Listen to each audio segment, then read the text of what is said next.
Your Steve Jones Show podcast will start shortly. The Steve Jones Show podcast is sponsored by Brewers Outlet, your beverage supermarket on Reagan Street in Sunbury.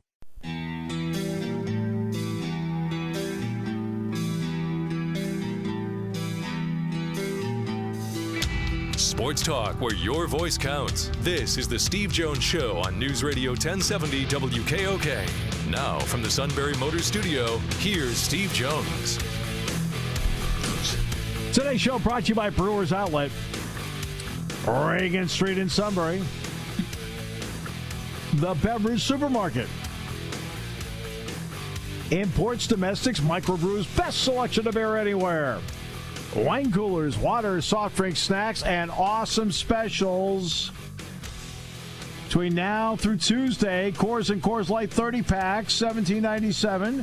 Cape Wine Strawberry Lemonade, 24 pack, $14.95. And the Pickle Bar, yes, I know Buhner loves the garlic, but led by the barrel and the dills, you have to have leaders. Indeed, second to none. All at Brewers Outlet, Reagan Street in Sunbury, the beverage supermarket.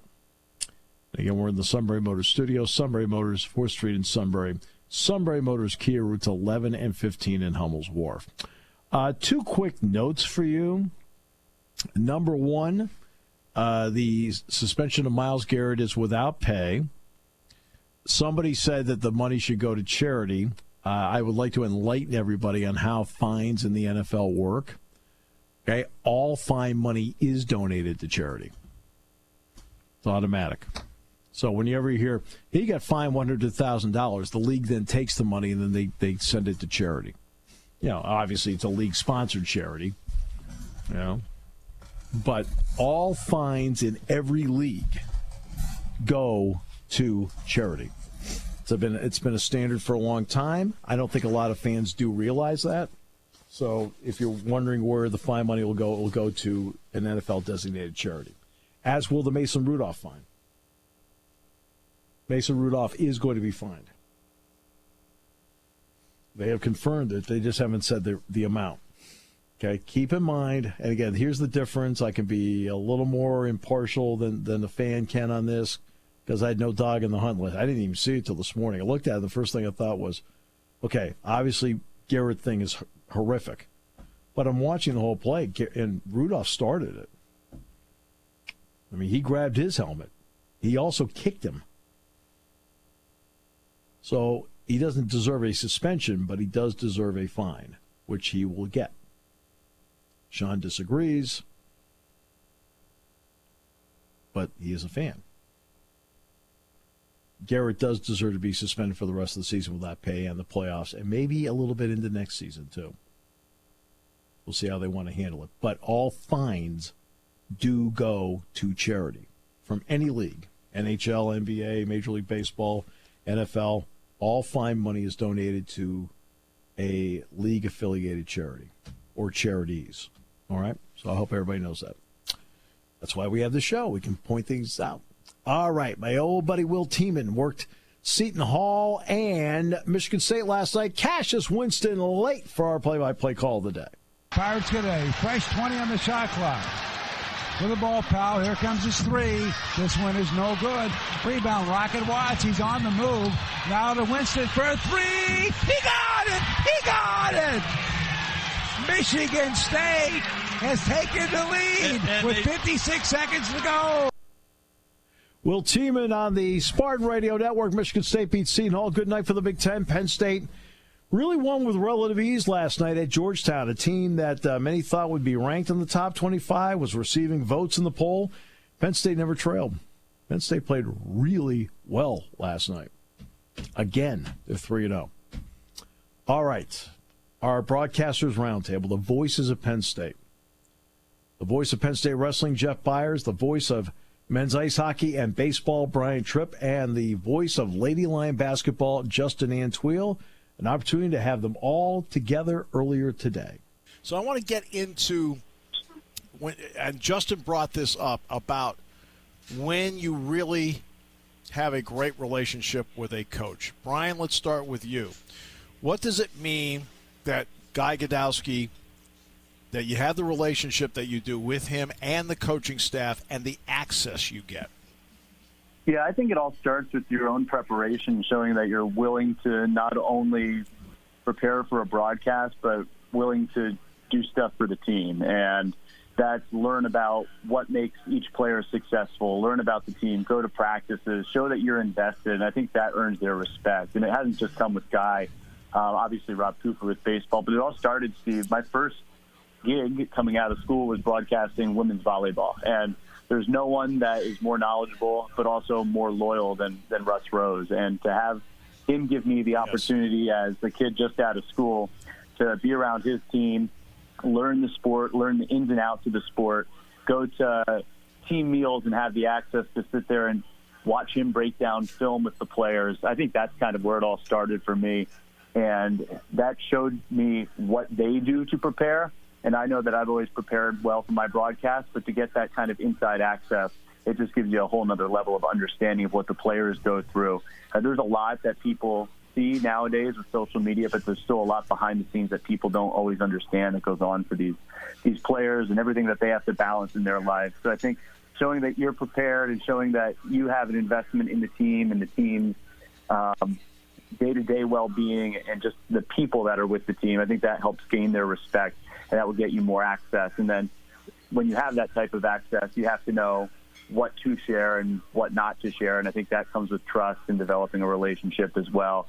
And once they are able to trust you and you can earn their trust, then you can show that you have good judgment about what should be and what shouldn't be shared as well. And people have to understand, coaches need somebody to talk to too.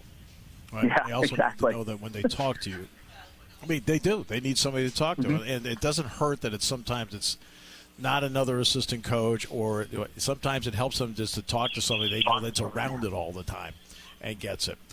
Justin, you actually, with Carolyn Keeger, you actually knew her when you were at the University of Miami, and she was an assistant there. Yeah, it's a good point, Steve. It's been a really small world, and she hasn't changed. She still has the same amount of energy and enthusiasm and attention to detail, and relationships are so important. I think Brian said it best. That trust rapport aspect is huge. I remember when I was doing Miami baseball, Jim Morris, who was the coach at the time, he told me anytime there was a 3-2 count with a runner on first, where there was no outs, 1 out, or 2 outs, the runner's going to be stealing. But, don't say that.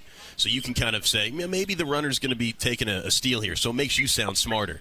Sometimes coaches will tell you the first 5 plays of the game if you have a really good rapport with them. You're not going to, tweet that out or anything, but it makes you sound smarter to the audience. And I think it starts with asking really good questions in interviews. Like Brian said, if you come across prepared and you show an initiative and you're asking thoughtful, open-ended questions, the coach is going to be like, wow, this person cares. They're not just asking these, lollipop questions that are just, you roll out of bed and you think of. He sees the game, he studies the game, or she studies the game, and I think access occurs that way. And just by being a nice person. Just by saying hello, good morning at breakfast, and having a positive attitude, being accountable, showing up on time, and things like that, I think can go a long way. Because, like you said, you never know where life can take you. Did I think that I'd be working for Coach Keeger 8 years later? No, but it's awesome to be by her side for this Lady Lions journey in this new era of basketball. Oh, I'm sure if you wanted to take a collection of the number of people that would like to know Cale Sanderson the way you do, you probably could retire right now if you wished. I am always amazed at the number of people that are willing to serve as color commentators, for sure. Absolutely. But it goes from Rich Lorenzo to Johnny Fritz to Troy Sunderland, now to Cale. What has that relationship been like with Cale Sanderson and the access you've been given to see the best in the business work in the business? Well, first of all, to Justin's point, the more help I can get looking smarter, the better off it is. Because with all the help in the world, Steve, I can only appear so smart. So I take all the help I can get.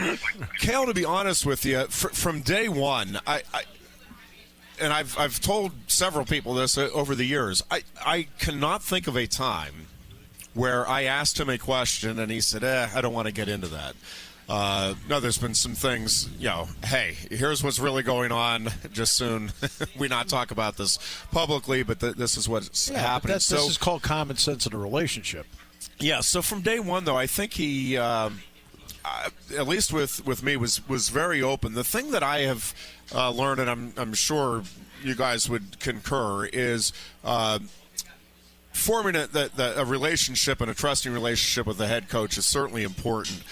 Where I think you really start to get kind of your feel of the entire program is with the relationships with the other personnel. The managers at Penn State over the years with the wrestling team, at least, you talk about getting inside info on the kids, and again, just a real understanding of who's buying in, all in, who's maybe doing some things that you probably shouldn't be doing, and you start to really get a feel for that.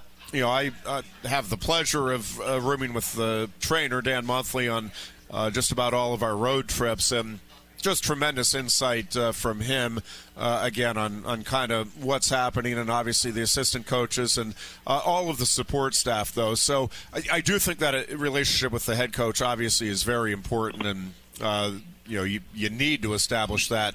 But I think as time goes by and you're able to really forge trust within the entire program, when you kind of truly feel like you are part of that family, and that you kind of understand all of the different family dynamics that are going on within a program.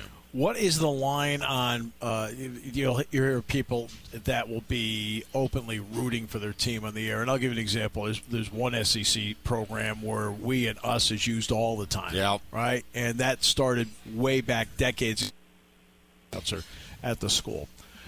So what is that line for each of you between, look, there's no doubt, Brian wants Penn State to win tonight, right? Brian wants Rob Cooper's team to win. Justin wants the Lady Lions. He wants them to win and beat LaSalle. Jeff's a little mixed on the next wrestling match. No, I'm just kidding. Everybody knows that. So what is the line each of you tries to draw so that you are broadcasting it, everybody knows who you want to see be the winner, but at the same time there's a professional aspect to it? I think that's the best luxury of being the broadcaster for a team, is that you can have a bit of a rooting interest and show that.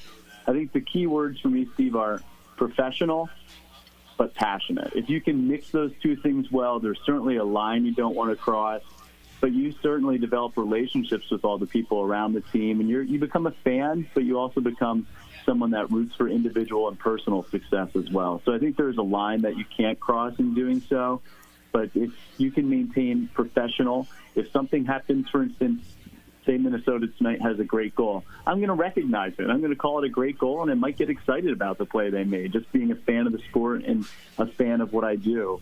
But also, I think the best part of working for a team and being affiliated with a team is that you do get to have a bit of a rooting interest and get to know the stories and the people, and you can kind of let that passion come through on the air. Justin? I think passion is the buzzword, and Brian nailed it on the head. I mean, look, winning's great. It's the greatest antibiotic and the greatest deodorant. It makes the food taste better. The bus trips are better when you win. But you want to have some passion because, like, at Penn State, I'm so happy to be here. I've only been here a month, but the multimedia department's just amazing. Like, think about all those videos they produce on Twitter and their Facebook page, and your voice gets to be synonymous with them. You want to have that passionate, goal or that pin or for, a home run in baseball or a touchdown, that long touchdown in football. Or for me, a 3-point field goal in basketball. Our freshman Anna Camden hit 4 threes the other day. I mean, she barely played the first 2 games. She came off the bench and she did a phenomenal job. And you want to capture that. So I do lean towards, who's writing your paycheck? It's Penn State. You do want. I'm proud to be a Nittany Lion and a Lady Lion, and I'm gonna side with Penn State. I don't use the term we and us like that, right. But you are gonna get really excited because it's not just the radio call here at Penn State. These calls will last forever for TV shows, for radio shows, post-game shows, highlights. So I think passion's important. I mean, I noticed on the Bo Nickel pin you got pretty excited. Did I? Yeah, I didn't notice that. My recollection was, look at this. I thought there's Bo. I think that's going to be a pin. I think that's how I thought on a scale of 10, I thought your excitement level was about 4.5 to 5.5. Somewhere in there. And listen, to me, I think fairness and respect are kind of the two things you're shooting for. Yeah, everybody knows, certainly if you're broadcasting for a particular team, and certainly if they're providing the paycheck. And, that it did change for me a little bit, Steve, because when I first started doing the wrestling broadcasts, it was this radio station that was paying me. Right. And I'm forgetting the exact year. I want to say it was 95, 96, somewhere in there. It was right after they joined the Big Ten that Penn State kind of took over all of the broadcasting and started paying for and that included the road trips and everything else. I mean, sure. At the time, it was the station. And, when I was paid by the station, still had rooting interest. I mean, the passion was certainly there for Penn State, but I think it was more kind of right down the line and trying to remain pretty much a neutral observer. I think once you are employed by the team, that does change. But I do think, again, you're still trying to be respectful of all participating, and you want to be fair. Yeah. And I think that's, if you see a bad call, and I think over the years you've done a great job with this, it's like, well, no, that was a horrible call. Penn State benefited, but it's a horrible call. And if that's the case, again, I think you have to call it as you see it. But yeah, you're going to get a little more excited when Penn State scores than when Minnesota scores. All right, I'm the one that's handed all the gifts. I get Jack Ham. Okay, I get Dick Girardi. Sure. And in the two sports I do, I think the analyst is the one that's the difference maker for the audience. Now, I know you work with Joe Putnam, but each one of you has had to do a lot of work when you've been solo. What has been the challenge of solo where you have to essentially handle all roles and sometimes even have to engineer it? Well, I'll I think start, Jeff Steve. should go first on this one because Jeff does the 10-hour wrestling tournaments by himself without taking commercials sometimes, I think. Well, that's because he keeps talking. Yeah. Nobody can get me to shut up. Like Byers.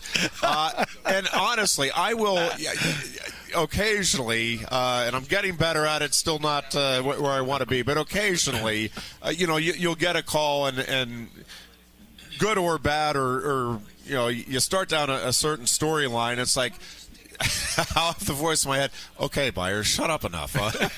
We get it. You made your point. Move on. And there is some challenges there in terms of self-regulating, in terms of, and especially in a sport like wrestling where, again, that passion is there with the competitors on the mat, with the coaching staffs, and the whole bit. But you're working alone. Right. And so, I'm trying to present what's happening. I'm trying to be fair about it. You want to get some stories in, especially on some of the road trips about what's happening and some of the personalities that are being revealed, especially with the younger kids that might be on, their first road trips or their first experiences at different places.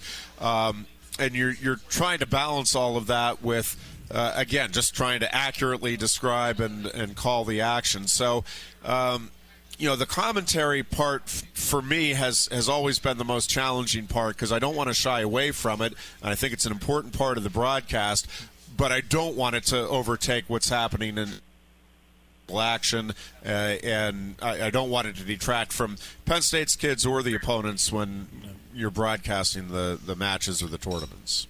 When you work by yourself after so many years, then you finally get somebody like a great guy like Joe Putnam. You certainly do appreciate it. Having done 5 years of solo minor league baseball, 140 games a year, 5 years of Bucknell flying solo, you just appreciate it. And to me, I think it's a chance for you to digest what's going on in the game and digest the stats, Steve. While Joe breaks it down, you can have a stat broadcast is a broadcaster's best friend. Let's be honest. That's like one of my favorite things about Penn State, other than the food and the people. Stat broadcast is up there. I'm sure Brian can agree too, but it gives you a chance to digest the stats or jot down notes in the margin, maybe questions you might have on the post-game show for an assistant coach. When you're flying solo, as Jeff alluded to, everything's moving so fast and you don't want to miss a beat of the action, because if you do, by the time you look down, a pin's already occurred or the other team has the basketball. So I think the ability to kind of take a deep breath, let the game slow down for you, because it does move fast. When you have somebody to lean on that prepares just as much as you do, like Joe Putnam does, it's just crucial. But you really do appreciate kind of the grind of doing things by yourself, because kind of the higher up you get on the food chain and the totem pole in broadcasting, really the easier it is. I mean, you think about guys at the network level like Joe Buck. I mean, is he keeping track of like first pitch strikes? No, I mean somebody's helping him. Right. But when you really can get your feet wet and appreciate all the stuff that our engineers do, like Bob Taylor, it's a collaborative effort. It's not just the one person show or two person show. There's a huge board op team, whether it's in Jefferson City or whether it's here in State College. They do a great job too. So you really appreciate the team aspect after working so many years solo. Brian, you got a sport where sometimes you can barely take a breath to then transitioning to one where there's a lot of breathing. You have to let the game breathe. Well, you know when you need someone the most? It's when your phone line's not trying to work. You're doing the game by yourself. You're trying to get the Ethernet connection to work, and you're on the cell phone calling the baseball game or hockey game. Well, that was last night. Last night I had to do that. That is when you need someone the most, because it is just brutal. But in all seriousness, just echoing what Jeff and Justin have said, when you do get the luxury of working with great people, as I've been able to do, whether it's even students at Penn State with the College of Comm and Comm Radio, the preparation that they have and their abilities is a real luxury on baseball games. And it's actually fun to get to see these young students get some of their first opportunities at a professional level broadcast and to see how talented they are coming out of school. That's really fun. But yeah, the time you need the person the most is when your equipment is failing and you're trying to balance 5 different things at once, or something happens during the game, or you need to take a baseball game. Sometimes you need to take a little break to take care of some business. That's when you need that other person the most. What's the most important part for each one of you in a post-game interview? For me, I think it's trying to capture the emotion, right? You want to get some genuine insight, but I think you want to find out if there's frustration or excitement or happiness. But I think to me, those are the two things. You're trying to capture the emotion of the event and the feelings and the immediate aftermath of a win or a loss, and then trying to get some insight, some things that you might not know and the audience wouldn't know from the coach or the player or wrestler that's involved, that can make it a meaningful interview for those that are listening.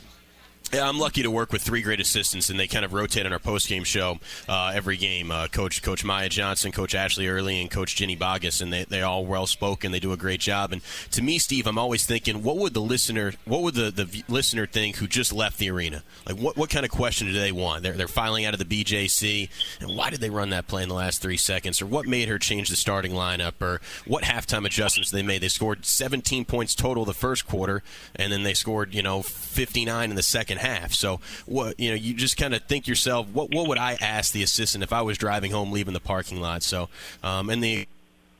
it is kind of a tough, because it is emotional, like Jeff said. Not every time it's going to be a win. Sometimes they're tough losses and you have to ask tough questions, but that's when it goes back to having a rapport and having trust, where they know you're not trying to burn the program down after a loss. You're just trying to get inside your head and amplify the situation for the viewers. So it goes back to having a good rapport and a good trust, and I think that's key. Brian, what do you want to accomplish in a post-game interview for the fans? Yeah, I think I'm trying to get what the coaches are seeing. Obviously, from our broadcast booth, we have a perspective. We're seeing things throughout the game, but there are things that happen on the ice or in the dugout, and decisions that are made that you're not privy to, or maybe they see something different than you do from ice level or from field level. So I'm trying to get their perspective on why something happened and what they saw happen. And if there's a crucial moment during the game, try to figure out what was the decision-making process, or why did they feel like that was a big moment or a big play, and what went into making that play or that decision happen. And Jeff doesn't have to do interviews after losses. They don't lose, so it's easy for him. Oh, that is an advantage. It's been a little while, that's That's for sure. Do you remember? Oh, yes. Okay. Yes, I do. I want to make sure there's any memory there at all. No, but I will say, and I think you've had, both of you have had the same experiences, and I'm sure, Brian, you too, is I am always impressed because I know well what it's like to lose. I did a lot of losing when I was a kid, and it is not an easy thing. And in all honesty, Cale and Casey and Cody, I think, handle losses as well as anybody for as infrequent as they may be, and they really do. Even in that immediate aftermath, you can kind of see how it is and why it is this program is so successful, because they'll break down, we made technical mistakes here, some little things that we need to adjust there, but it is immediate, and it's not the emotional knee jerk that I had when I was a kid and a stupid opponent and just lousy call. There's some things there that led to the loss, and we need to make and correct it. And I'm always impressed, and it's the same thing with you go back to Joe Paterno and James Franklin, and the ability to just kind of sit back and even in that immediacy of the loss, go over some things that led to it. Well, I'll say this: sometimes the result doesn't. Are extremely fortunate to have the three of you. Go ahead, Brian. No, I was just going to say, sometimes the result doesn't even indicate how well the team has played. So even lost sometimes, the coaches may be excited, and I think that's something that fans would like to hear. Well, the fans of Penn State are extremely fortunate to have the three of you. Hockey fans, baseball fans, Lady Line basketball fans, wrestling fans, because you're in a lot of ways the direct link with programs that are not on TV all the time, and to have three incredible professionals like you, Penn State's very fortunate, and the fans are very fortunate. Thanks so much for you gave us today. Well, thank you for the opportunity, and I think I speak for all three of us. We feel like it's we're a two-way street, right? Yeah. You're doing it. There's no question. You lead the way for us, Steve. Yes, no doubt about that. Hey you, it's time for Sunbury Motors to eat their remaining 2019 Ford leftovers. Choose from over 20 of the hot-selling Ford Escapes for as low as $17,585. Love compact SUVs? Sunbury Motors has the leader of the pack, the 2019 Ford 4x4 EcoSport, slashed to just $20,525. SMC would give these away, but they know you'd feel guilty. Take up to $9,000 off new 2019 Ford Edges, up to $10,000 off new Ford 2019 Fusions, and up to an amazing $12,000 off on new 2019 Ford Expeditions. That's a whole lot of amazing. Pick from over 65 new 2019 leftover F-150s with total savings up to $14,750 off MSRP on 4x4 Super Cruise. Feast on Sunbury Motors 2019 Ford leftovers by November 30th before they're all gone. Sunbury Motors in the North 4th Street Auto Plaza, proudly serving all of Central PA for 105 years. Gobble, gobble, hay. Party time, game time, or just fun time. Doesn't matter what time it is, because it's Brewers Outlet time. The Beverage Supermarket has the area's largest beer selection. Imports, microbrews, ciders, and domestics. Pick from over 100 ice-cold 12-packs and dozens of 24-ounce singles. Soda, snacks, hot sauces, fresh roasted peanuts. Make it one-stop party shopping, and don't forget the pickle bar. So whatever you're celebrating or just doing it up, Brewers Outlet, Reagan Street, Sunbury wants to see you. And thank you for your years of patronage. Taking your calls at 800-795-9565. This is the Steve Jones Show on News Radio 1070 WKOK. Now from the Sunbury Motors Studio, here's Steve Jones. Sunbury Motors, 4th Street in Sunbury. Sunbury Motors Kia. Routes 11 and 15 in Hummel's Wharf. Great to have you with us on the show today. Brought to you by Brewers Outlet, Reagan Street and Sunbury. The Beverage Supermarket. Imports, domestics, microbrews. Best selection of beer anywhere. Wine coolers, waters, soft drink, snacks. They roast their peanuts fresh and not every day. And how about these specials now through Tuesday? As you stock up for your tailgate party this weekend. Coors and Coors Light, 30 packs, just $17.97. And Cape Wine Strawberry Lemonade, 24 pack, $14.95. And of course, there's the pickle bar, led by the Barrels and the Dills. Indeed, second to none. All at Brewers Outlet, Reagan Street in Sunbury, the Beverage Supermarket. It was not a pretty pick-em week. Well, I'll tell you what. Wow. Yeah, but by the way, we've all established that Myles Garrett is suspended for the season with pay. I mean, without pay. Suspended without pay. The money will end up going to charity, by the way. Just so everybody knows, that's the standard for any fine in any league. It always goes to a charity. So I don't want anybody to sit back and think it's, they should do that. They already do that. It's an automatic. Pouncey gets 3 games. And Rudolph is going to get fined. Okay? Sean doesn't think Rudolph should be fined. Well, I thought Pouncey would get 1 game and a fine, but it'll be interesting to see how much they will fine Mason Rudolph here. Well, they can appeal it. But again, if Pouncey doesn't kick him, then I think it is a game. Kevin Jones, chime in. Actually, your brother and I, we were texting each other after midnight this morning. I was still wound up. Permission to read Sean's first text. Oh, this can't be good. No, we can't. If this was only a podcast show, we could. So no, I won't go. I only could. Sean was not happy. No, but you got to laugh. And I mean, I had Pittsburgh in the pool last week. Pool, I went 2-11.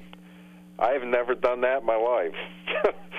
I got 2 right out of 13 games. Well, here you were 2. Well, here you were 2-5. So. Yeah, I was awful. But everyone was awful. I mean, well, you guys are better than me, but the pool I was in was the worst week ever in the history of the pool. Well, All the favorites lost. We were only 1 better than you. He and I were 3-4. So. Yeah, that's what I got: 2-5, 3-4, 3-4. Both of you now are tied. Yep. Out there gaining ground. That's right. We're gaining ground. Oh, Sean, you're right there. Like a steamroller. Right I'm still 4 back, though. I still have a while to get there. Well, he doesn't like my take. He doesn't like my take on Mason Rudolph being fined. He doesn't like my take on that at all. I just, you can't make up the Cleveland Browns. I mean, arguably their biggest win in 8 years, and the game ends that way, and no one's even talking about that they won the game. They're talking about their local player on the field. Well, never seen anything like that in my life in sports. Yeah, I know. Imagine if he was on the losing team. Huh? Imagine if he was on the losing team. His team won. Yeah, I know. That's what was bizarre. I mean, and the closest thing I was thinking today, what's the closest thing, was maybe when Pedro Martinez threw Don Zimmer down. But that wasn't with a deadly weapon, That was just a 78-old man getting thrown to the ground by a professional athlete. But, I mean, Pedro was just kind of defending himself. But, I don't know. There was all kinds of analogies today, hockey sticks and stuff like that. Yeah, the one I can think of is when we were kids, Teddy Green was a really good defensive defenseman for the Bruins. And I say that because you're like, defensive defenseman? Yeah, because they have Bobby Orr, who was an offensive defenseman. Teddy Green was a really good defensive defenseman. And in a preseason game against the Vancouver Canucks, Wayne Mackey hit him over the top of the head. This is back when they didn't have helmets. And Green missed the entire season. And Mackey's Marty McSorley? Right, Marty McSorley, same thing. That's more recent. So. Yeah. And stuff like that's happened. That went to criminal court, didn't it? Yeah, Rudy Tomjanovich and Kermit Washington. Yeah. Kermit Washington hit Rudy Tomjanovich. Yeah. So we've seen some stuff like this before. I think that, and I would argue this: a baseball pitcher throwing a 95-mile-an-hour fastball at a guy's head. Sure. And the guy getting out of the way. He doesn't move, he's dead. Right. Right. Exactly. What's the difference? No. It's we've seen it before. I think so far the initial reaction by the NFL has been the right one. I think they're suspending him indefinitely, which means he's done for the season of the playoffs, which means it could extend into next year. Suspending Pouncey for 3 games And again, Sean, if he doesn't kick him, it's a game. Okay, but because he kicked him, right, and I'm talking rear back and kicked him. Man, he didn't just kick it. That was a punk move. I'm sorry. And I like Pouncey. Right. He's a great football player. But, I mean, at that point, Garrett's down. And he's got a 300-pound guy laying on top of him. And Pouncey gets off of him and starts kicking him in the head. I know he has a helmet on, big deal, but that was just like, come on, you're not on the streets of, you're not in the Bronx, And the fine for Rudolph is right there, too, because he does grab his helmet and he does kick him in a very interesting spot. But his feet weren't even on the ground. That's what that would have been a 15-yard roughing the passer penalty. Well, it should have been. Yeah, I mean, that's what bothers me. He drove him in the ground, and I mean, Rudolph's feet were off the ground, and his knee went into his groin. But in a league that has really suffered with really mediocre officiating, they blew that one too last night. I mean, we can watch it all on slow motion and all that now. I mean, it happened pretty quick, and it was over pretty quick. And then the referee totally screwed up the end of the game. Now you got all the players leaving the field, and there's 5 seconds left in the game. So, typical NFL game ending. I got some bad news for you. Do you remember Janet DeLeo? Sure. That was Mom's best friend, or one of her best friends. She had a few. Yeah. She went over a friend's house, and Janet was now 95 years old. They had a pit bull. The pit bull knocked her down and mauled her. Oh, jeez. She died. Wow. The pit bull killed her. It's just unbelievable. It was a huge story around here. It's in the headlines every day, Wow. 95 years old, and that's how she goes out. Wow. Yeah. She was a nice lady. Oh, very nice lady. So was she walking down the street in the neighborhood when it happened, or? No, she went over. It's a very ironic. She was going to visit a lady named Wasco. In fact, her husband arrested me when I was 16. He was an Enfield cop.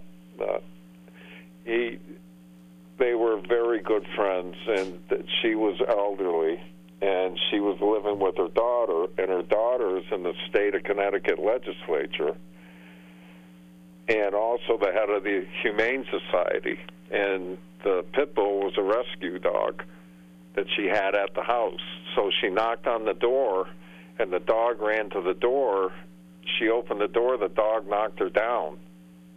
And when she was down, the dog started to maul her, and the home aide took a chair and was beating the dog to get the dog off of her.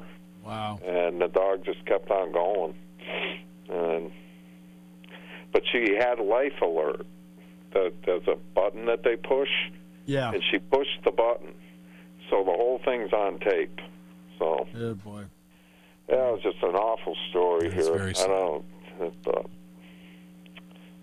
Well, not to bum me out, but. Let's make some picks. All right, let's bounce back from last week. You and Steve. That's right, Kevin. You and Steve now even 49-31. Steve and I 3-4 last week. Kev, you were 2-5, and I'm sitting at 45-35, just pecking away one game at a time, trying to get into the penthouse with you guys. Plenty of time. All right, so week 13, we got 4 college and 3 pro. SEC first, we've got Georgia at Auburn. We'll have our. Well, that's right. I'd say the leader goes first, but you guys are both leading. So. I'll say Georgia. I will also. I think Bo Nix is not good enough to play this game. I will also take Georgia. I agree 100%. Bo Nix needs another year. He's going to be real good, but he needs another year. So, Georgia. All right. Does Minnesota stay undefeated? They're in Iowa City tomorrow. They get the Hawkeyes. This game should go fast because both teams want to run the ball. I'll say in Iowa City, Iowa wins. Wow. I've been going back and forth on this. Kev, go ahead. I took Minnesota. I was impressed by them against Penn State. Minnesota, good football team, got a lot of momentum. I'm going to go with Iowa. I just think this is going to be a letdown for Minnesota. A lot of energy was used up last weekend. I think this is a great spot for Iowa. I'm going to take Iowa. Right. Undefeated Baylor, they entertain the Oklahoma Sooners. They will not be undefeated on Saturday night, Oklahoma. I also have Oklahoma.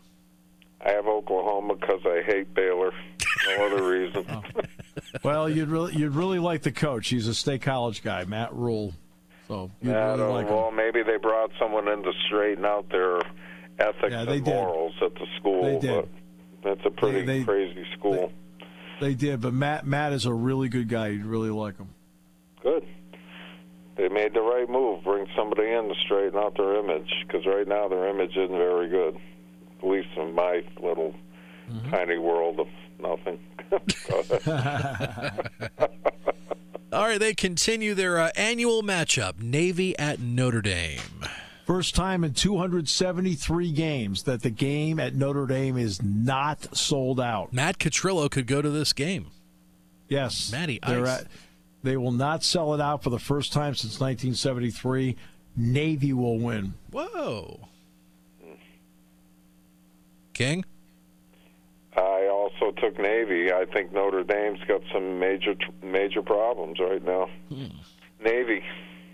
I've got Notre Dame, but I think it is going to be tight. Notre Dame it is. Okay. This is your chance, Sean. That could be it. That's the swing game. That's going to be the swing game right there. Yep. All right. Now to the pros. Indianapolis at the Jacksonville Jaguars. I hear Jacoby Brissett's going to be back at quarterback for the Colts. Nothing trying to there are people in Jacksonville that don't care about this game. Not them trying to sway you guys in a different direction. What you first thought with tossing that little nugget. John's taking Jacksonville.